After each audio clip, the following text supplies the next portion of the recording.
Bienvenue. Vous allez découvrir ici avec moi toutes les bonnes pratiques en matière de radioprotection dans les services médicaux interventionnels. Je m'appelle Reto Treyer, je suis physicien médical et je travaille dans le service de radioprotection de l'Office fédéral de la santé publique. Je vais vous guider tout au long de ce film à caractère didactique. Ce film est destiné en particulier aux groupes professionnels. En effet, ils sont exposés très régulièrement au rayonnement en raison de la spécificité de leurs activités professionnelles. Si vous travaillez, par exemple, dans un bloc opératoire, ou encore, si vous travaillez dans un laboratoire de cathétérisme cardiaque, ou si vous exercez dans un autre service où les rayonnements sont régulièrement utilisés, vous faites partie du groupe cible de ce film didactique. Peu importe ici la catégorie professionnelle exposée au rayonnement à laquelle vous appartenez, le visionnage de ce film vous sera utile. Tout au long de ce film, nous vous aiderons à mettre en œuvre la meilleure protection possible dans chaque cas de figure. En effet, comme la pratique la plus rigoureuse nous l'a montré à de très nombreuses occasions, les personnes qui se protègent peuvent également protéger leurs collègues et les patients qui leur sont confiés. Pour éviter les redondances, j'éviterai ici délibérément de donner des explications physiques plus détaillées. En effet, il existe déjà d'innombrables publications très claires à ce sujet. Tout au long de ce petit film didactique, j'aimerais plutôt me concentrer beaucoup plus spécifiquement avec vous sur deux choses capitales. D'abord, la diffusion spatiale et l'intensité du rayonnement. Ensuite, sur les possibilités concrètes d'optimisation, à l'aide d'exemples pratiques et liés à l'application. Dites-vous bien que c'est vous qui êtes au centre de l'action, et ce que vous exerciez une activité de médecin, ou en tant qu'infirmier, ou que vous exerciez les métiers d'infirmière ou d'anesthésiste. Dans la première leçon, j'aimerais rafraîchir et élargir vos connaissances en m'appuyant sur de courts enregistrements vidéo. Dans la deuxième partie, je vous présenterai tous les différents types d'appareils ainsi que leurs particularités lors de l'utilisation pratique. Dans le film, un système de dosimétrie en direct de type RECEF est utilisé. J'aimerais maintenant vous en expliquer brièvement le fonctionnement dans le détail. Ce système nous permet de montrer très clairement, et en temps réel, l'exposition au rayonnement de chaque personne. Il permet également de procéder à une comparaison entre niveaux d'exposition. Pour cela, les personnes qui se trouvent à proximité de la machine portent un dosimètre au niveau de la poitrine sur les équipements de protection. Tout au long de la radioscopie, les informations qui concernent la dose à laquelle les personnes sont exposées sont affichées sur l'écran. Celles-ci sont divisées en trois zones de couleurs distinctes, la couleur verte, la couleur orange et enfin, la couleur rouge. Si la couleur passe du vert à l'orange, si elle passe de l'orange au rouge, cela signifie concrètement que la dose est dans chacun de ces cas de figure multipliée par 10. Par conséquent, mathématiquement, si la couleur passe de la couleur verte au rouge, la dose est multipliée par 100. Toutes les démonstrations sont présentées sous forme de séquences de radioscopie afin d'obtenir une visualisation optimale. Comme vous pouvez le distinguer ici, les différents groupes professionnels sont représentés sur l'écran. Tout d'abord, on trouve le premier chirurgien ou la première chirurgienne, puis l'assistant ou l'assistante médicale, et enfin l'assistant infirmier ou l'assistante infirmière. Dans la pratique, il s'agit des trois personnes portant des vêtements stériles à la table d'opération. Ce sont donc les personnes les plus proches du patient, ou de la patiente, lors d'une intervention médicale donnée. Le quatrième dosimètre est porté par la personne utilisant l'arc-en-C, et les deux dosimètres, ci-dessous, sont pour leur part attribués au personnel en charge des procédures d'anesthésie. Chaque groupe professionnel peut se retrouver dans une situation d'intervention chirurgicale. J'aimerais aussi mentionner, à ce stade, qu'aucune personne n'a été exposée à des radiations supplémentaires et inutiles afin de procéder à la réalisation des prises de vue que vous allez découvrir. Passons maintenant au sujet important du rayonnement. On distingue principalement deux types de rayonnement, le rayonnement primaire, d'une part, et le rayonnement diffusé, d'autre part. Les deux sont toujours en relation de proportionnalité. Cela signifie concrètement que, plus l'intensité et l'énergie du rayonnement primaire sont élevées, plus l'exposition du personnel exposé au rayonnement diffusé est à son tour élevée. Par conséquent, un rayonnement primaire optimisé est bénéfique aux deux catégories de personnes concernées, les patients et le personnel. Le rayonnement primaire est nécessaire dans toutes les procédures où il est nécessaire d'obtenir une image de l'intérieur du corps du patient. Selon la région du corps à examiner, l'intensité et l'énergie du rayonnement sont soumises à différentes exigences. La visualisation d'un petit volume, pensons ici à une main, ou encore à un pied, nécessite une intensité et une énergie beaucoup plus faibles que celle d'un plus grand volume, comme c'est par exemple le cas quand on veut visualiser le tronc d'un patient, pour prendre l'exemple le plus évident dans ce cas de figure précis. La densité des tissus à traverser joue ici également un rôle important. Ainsi, la visualisation des structures osseuses solides du patient, ou d'implants métalliques, nécessite quant à eux une intensité et une énergie de rayonnement primaire plus élevées que dans les précédents cas de figure. Il en va de même pour l'administration de produits de contraste, ou encore quand on doit prendre en compte la présence d'instruments chirurgicaux sur l'image. Dans la suite, nous nous concentrerons toutefois davantage sur le rayonnement diffusé. Le rayonnement diffusé est produit dans le patient, sur la table et sur le détecteur. Autrement dit, il est produit partout où le faisceau primaire rencontre un obstacle, qu'on appelle communément un corps diffusant. Un champ de rayonnement diffusé se propage donc autour de tous les objets se trouvant dans le faisceau primaire. Et c'est précisément en raison de ce rayonnement diffusé que vous êtes considéré comme une personne exposée professionnellement aux radiations et nécessitez une protection particulière. Par exemple, vos données dosimétriques mensuelles sont surveillées localement, par l'expert technique qui suit votre dossier, mais elles sont également contrôlées par l'intermédiaire du registre dosimétrique central de l'OFSP. Afin de pouvoir pratiquer au mieux la radioprotection de toutes les personnes concernées, il est absolument nécessaire de posséder des connaissances élémentaires sur le fonctionnement d'un appareil à rayon X. Vous voyez ici un arc en C classique, en tout similaire à celui que vous utilisez probablement dans votre pratique. Ici, en blanc, se trouve le tube à rayon X. C'est dans ce tube-ci que le rayonnement primaire dont nous venons de parler est généré. À cet endroit, ensuite, il rencontre le détecteur, dans lequel l'image est formée, laquelle s'affiche ensuite sur l'écran associé à la machine. Le rayonnement primaire est généralement déclenché par la pédale, quand il n'est pas déclenché par la commande manuelle, également disponible ici.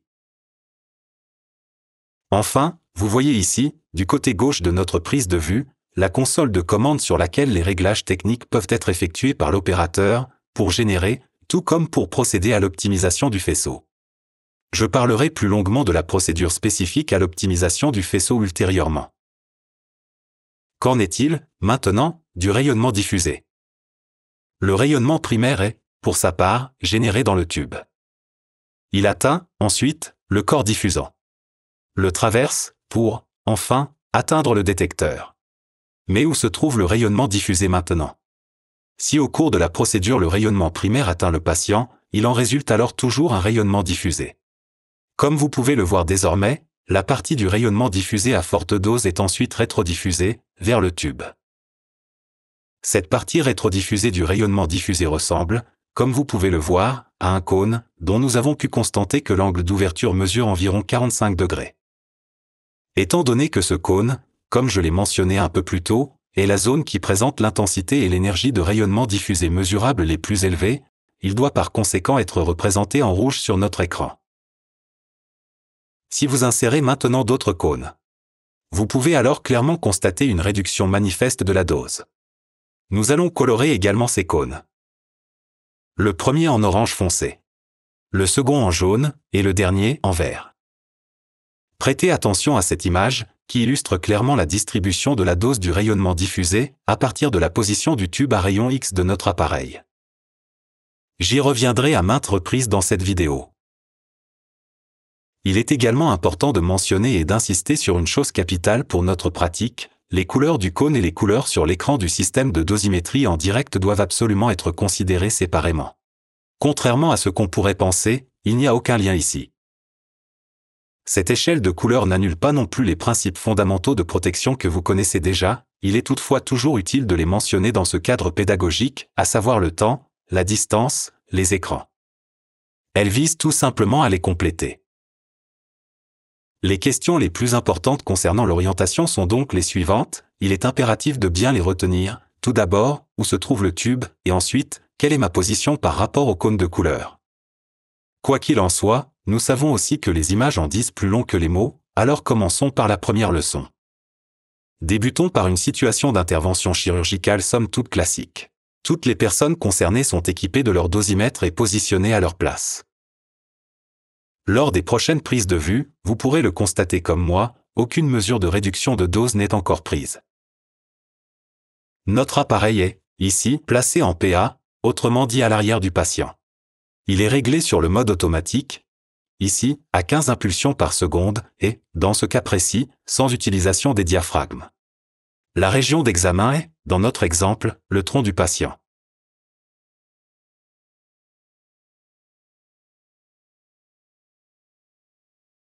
Cette position est appelée fonctionnement au-dessous de la table. Cette appellation se fonde sur la position du tube. Comme vous pouvez le voir désormais, le cône rouge se propage principalement sous la table, et ce en raison de la réflexion sur le patient. Ceci permet aux parties de rayonnement à dose réduite, représentées par la couleur orange, par la couleur jaune et par la couleur verte de notre animation, d'occuper la majeure partie de l'espace. C'est pourquoi la position au-dessous de la table est la meilleure, la plus optimale pour tout ce qui concerne la radioprotection. Comme vous pouvez l'apercevoir, l'exposition au rayonnement du personnel est ici optimisée uniquement par le positionnement de l'appareil. Grâce à la dosimétrie en temps réel, l'exposition au rayonnement des travailleurs est clairement visible à chaque instant de la procédure. L'exposition plus élevée du personnel médical en charge de la procédure s'explique par la distance plus faible qu'ils occupent relativement au corps diffusant ou au patient. Passons maintenant, si vous le voulez bien, au plan latéral, et examinons les effets de ce changement de position sur l'exposition au rayonnement des personnes présentes au cours de la procédure que nous prenons pour exemple.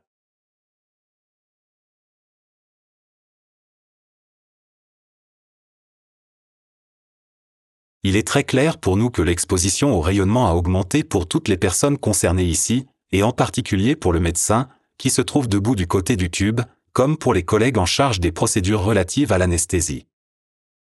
Ici, notons que rayonnement diffusé à forte dose n'a pas été réfléchi sur le sol, comme auparavant, il y a été principalement absorbé, mais notez bien aussi qu'il peut tout de même se propager librement dans la pièce où se trouve le personnel et le patient. Ainsi, le médecin se trouve maintenant directement dans le cône rouge. L'importance de sa propre position est également très claire ici, comme vous pouvez sans aucun doute le constater. Si l'on compare maintenant le dosimètre 1, du côté du tube, et le dosimètre 2, du côté du détecteur, l'exposition du médecin au rayonnement est ici, notons-le bien, 100 fois plus élevée. Si l'on regarde désormais de plus près la représentation du cône de couleur, il est clair que les personnes ne s'éloignant pas directement du patient, autrement dit celles qui peuvent augmenter leur distance, peuvent réduire leur exposition personnelle au rayonnement en changeant de position au minimum.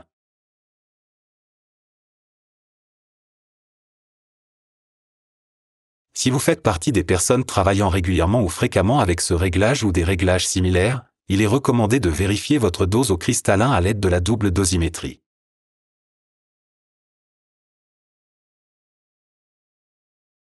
En effet, la probabilité de dépassement de la valeur limite, accompagnée d'éventuels dommages au cristallin, augmente considérablement. Il vous est également possible d'estimer votre dose au cristallin annuellement à l'aide d'un deuxième dosimètre personnel. Il sera placé juste au-dessus de votre tablier en plomb, et que vous devez impérativement porter pendant une durée d'au moins 4 mois consécutifs. Si les valeurs de dose mensuelles enregistrées augmentent régulièrement, il vous est alors recommandé de poursuivre non seulement la double dosimétrie, mais également d'observer très rigoureusement le port de lunettes composées de verre plombé. Si la valeur limite de 20 mSv par an est atteinte ou dépassée, le port de lunettes en verre plombé et la double dosimétrie sont obligatoires. Pour obtenir des informations supplémentaires, veuillez contacter l'expert technique de votre service. Il pourra également vous conseiller sur les mesures d'optimisation, telles que l'utilisation de moyens de protection supplémentaires. Dans la troisième séquence du film, nous examinerons de plus près la position au-dessus de la table. Dans ce cas, le tube est placé au-dessus du patient.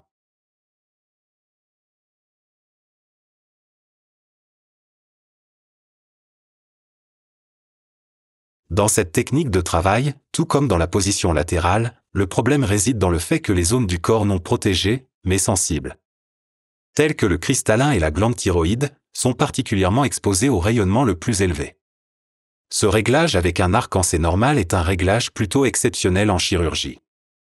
Cependant, il est utilisé quotidiennement en chirurgie de la main et du pied, avec les mini-arcs en C actuels. En chirurgie urologique également, on estime que 50% des systèmes de radioscopie fixe sont conçus en position au-dessus de la table. Passons maintenant, si vous le voulez bien, aux possibilités de réduction de dose. Dans un premier temps, Je vais vous présenter brièvement ces possibilités avant de vous montrer leur influence. Tout d'abord, le positionnement de l'appareil sur le patient doit toujours être vérifié. À cet effet, la plupart des appareils comportent un laser. Cela vous aide à positionner l'arc-en-ciel dans la région du corps souhaitée sans jamais avoir à radiographier. De plus, le détecteur doit toujours se trouver aussi proche que possible du patient et le tube aussi éloigné que possible du patient. Cela permet d'améliorer la qualité de l'image, tout en réduisant la dose du patient. Au niveau technique, les appareils offrent plusieurs options pour réduire la dose. L'accent est mis sur la dose au patient, mais nous savons maintenant que cela réduit également le rayonnement diffusé. La mesure la plus connue et la plus efficace est la réduction de la fréquence d'impulsion. Il est recommandé de procéder au réglage standard de 25 à 30 impulsions par seconde, à 4 à 8 impulsions par seconde au maximum dès le démarrage de l'appareil. Par conséquent, il est préférable de commencer à une fréquence d'impulsion faible et d'augmenter au cas par cas, plutôt que de commencer systématiquement à une fréquence d'impulsion élevée. Par ailleurs, la réduction de la fréquence d'impulsion n'est pertinente que si l'on travaille avec la radioscopie. Elle n'a aucune influence sur la prise de clichés uniques. En outre, une réduction à une impulsion par seconde n'est pas pratique, car cela ne permet pas de décomposer les mouvements. Ainsi, l'objectif de l'examen doit toujours être pris en compte pour les différents services.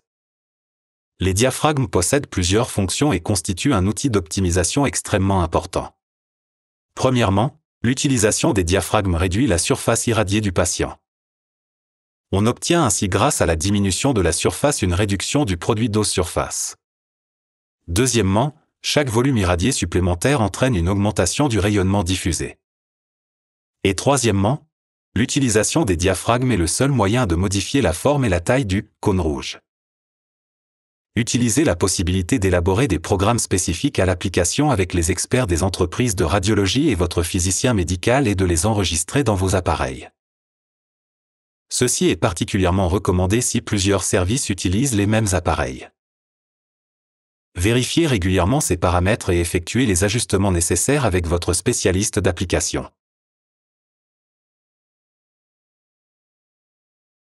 Les moyens de protection sont également compris dans l'optimisation. Un équipement de base composé d'un manteau ou d'une jupe avec une veste doit être fourni avec un protège-thyroïde. Le port de ces équipements de protection pendant une exposition est obligatoire. Cependant, dans de nombreux services, l'exposition du personnel ne peut être optimisée qu'à l'aide de moyens de protection supplémentaires et utilisés judicieusement. Votre expert technique devrait pouvoir vous donner des conseils personnalisés à ce sujet. Dans certaines situations de votre quotidien professionnel, les mesures d'optimisation ne sont pas toutes applicables. Vous devez réfléchir à l'application de ces optimisations, ainsi qu'à leur utilisation lors de chaque cliché. J'aimerais maintenant vous montrer à quel point les réductions de dose peuvent s'avérer importantes avec la dosimétrie en direct. À titre de rappel, revenons brièvement à notre premier enregistrement. Cela nous servira de référence. L'appareil était placé en PA, en mode automatique, réglé à 15 impulsions par seconde et sans utilisation des diaphragmes. La région cible était le tronc. Tous les employés étaient visiblement exposés. Nous allons maintenant réduire la fréquence d'impulsion de 15 impulsions par seconde à 7,5 impulsions par seconde.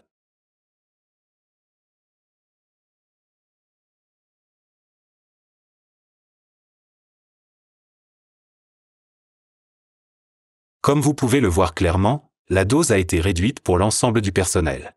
Nous allons maintenant rétablir la fréquence des impulsions au maximum de 15 impulsions par seconde et à cet effet, fermez les diaphragmes à droite et à gauche à 1/3. Lors de l'utilisation des diaphragmes latéraux, même si la dosimétrie en temps réel ne l'a pas clairement montré, le positionnement individuel est déterminant pour réduire son exposition au rayonnement ionisant. Je vous propose d'illustrer cela par un graphique. Comme je l'ai déjà mentionné, l'utilisation des diaphragmes peut influencer la forme ou le volume du cône rouge. Ainsi, le diaphragme à iris rond exerce une forte influence sur le volume du cône. En réduisant le champ à l'entrée du patient, le cône se rétrécit. Cela réduit également la partie du rayonnement diffusé à forte dose. Lors de l'utilisation des diaphragmes latéraux, la forme du cône change. Les parties latérales du cône rouge sont coupées, de sorte que le cône orange à faible dose est prolongé.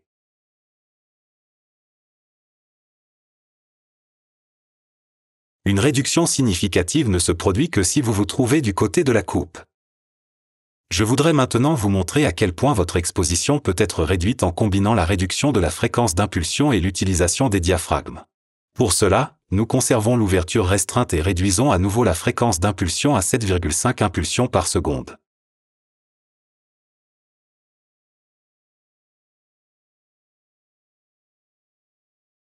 Comme on peut le voir sur l'écran, la combinaison a permis d'obtenir une optimisation si efficace que l'exposition au rayonnement a été réduite au minimum pour chaque employé. Mais j'aimerais souligner à nouveau à ce stade qu'il convient d'utiliser judicieusement les options d'optimisation mentionnées. Il est important de trouver le juste équilibre entre l'optimisation et ce qui est réalisable dans la pratique pour réussir une intervention. Voici un autre exemple tiré de la pratique.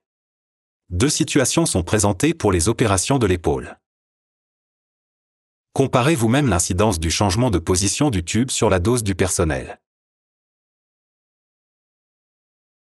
Sur le côté gauche, vous pouvez voir la situation dans la position dite au-dessus de la table. Et vous pouvez voir la version au-dessous de la table à droite. Avec ces images, j'aimerais clore la leçon de base et poursuivre maintenant avec le sujet concernant la spécialité médicale et les appareils. Les exigences relatives à l'utilisation de la radioprotection dans la pratique ne concernent pas uniquement la législation et la physique. Les applications médicales jouent un rôle aussi important que l'immense choix en matière d'appareils. Il est certain que la radioprotection commence déjà par le choix de l'appareil approprié. Dans cette deuxième leçon, je vous présenterai différents types d'appareils et, en m'appuyant sur les résultats de la leçon 1, je parlerai de leurs particularités dans la pratique. En fonction du type d'appareil et de l'application, ils peuvent être affectés tout aussi bien au domaine des doses faibles qu'au domaine des doses modérées, ou bien encore au domaine des doses élevées. Tous ces domaines de doses décrivent le plus précisément la dose efficace que nous prévoyons pour assurer l'intégrité physique du patient. Ainsi, par exemple, un mini arc-en-C, en raison de la faible puissance et de l'examen des membres moins sensibles aux radiations, est presque exclusivement classé dans le domaine des doses faibles. En revanche, un système de radioscopie puissant, par exemple en cardiologie ou en salle hybride, est toujours affecté au domaine des doses élevées. Dans les blocs opératoires et dans tous les autres services, l'offre existante d'intervention chirurgicale, diagnostique ou thérapeutique ainsi que les techniques de travail et les besoins des examinateurs doivent toujours être pris en compte pour classer les appareils correctement. Étant donné que ce classement exerce une influence sur la sécurité au travail du personnel exposé, en cas de doute, les classifications doivent être contrôlées régulièrement par votre physicien médical. Comme je l'ai mentionné, il existe des arcs-en-C mobiles et des systèmes de radioscopie pour divers domaines d'applications chirurgicaux et interventionnels. Ainsi, il n'est plus rare d'utiliser des arcs-en-C compatibles 3D pour la chirurgie de la colonne vertébrale ou des appareils plus puissants pour les chirurgiens vasculaires. Les systèmes urologiques diffèrent considérablement des appareils cardiaques. Mais vient une autre question, quelle est la différence fondamentale entre ces appareils fixes et un arc-en-C classique ?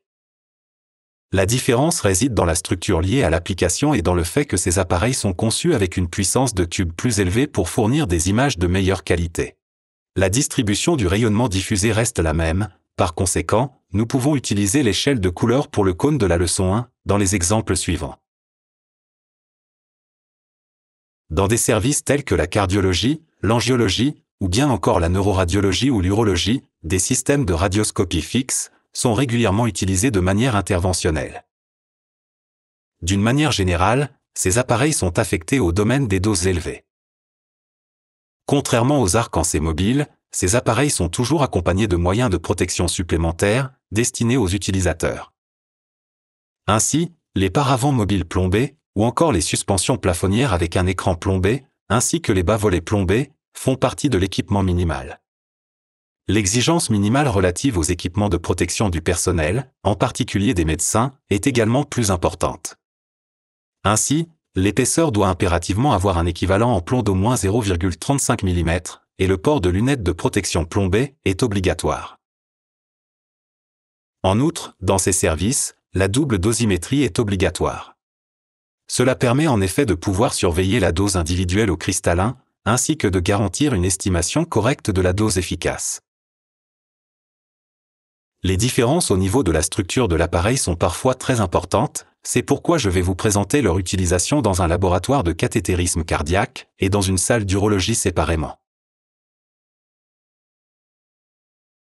En cardiologie invasive, tout comme dans les salles hybrides, deux types de systèmes de radioscopie sont actuellement utilisés, à savoir, des appareils monoplans d'une part et des appareils biplans d'autre part.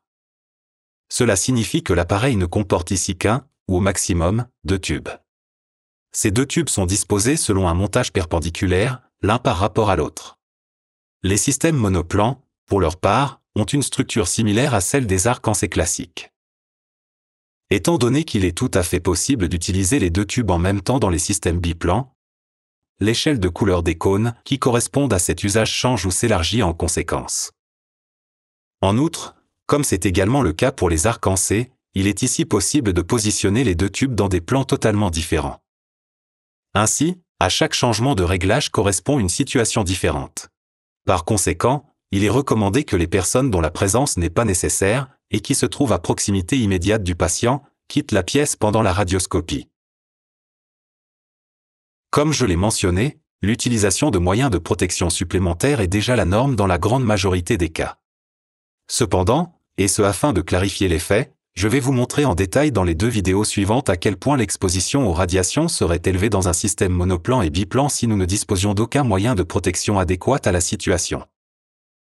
Dans la troisième vidéo, vous pouvez voir comment l'exposition est réduite si les moyens de protection sont utilisés correctement. Comme vous pouvez le constater, l'exposition au rayonnement avec un système monoplan est comparable à celle que nous observons dans l'usage d'un arc en C performant.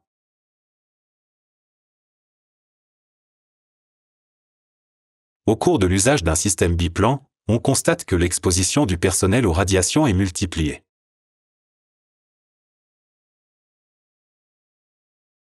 Seule l'utilisation correcte des moyens de protection intégrés a permis de réduire l'exposition au rayonnement au minimum le plus strict.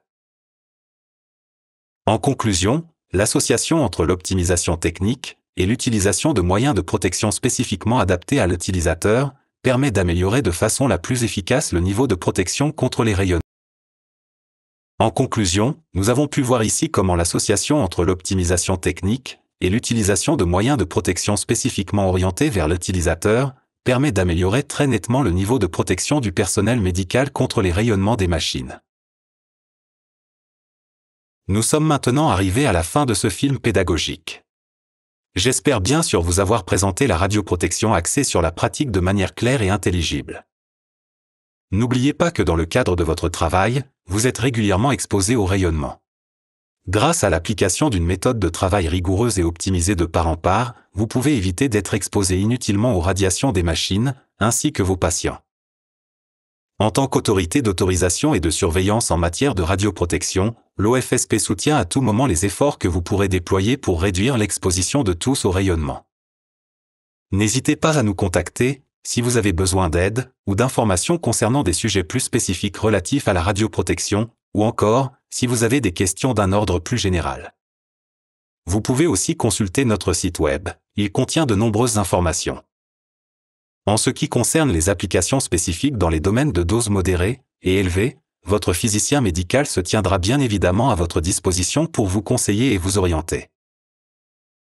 La mise en œuvre d'une culture promouvant la radioprotection nécessite le soutien actif et régulier des membres de la direction de votre entreprise.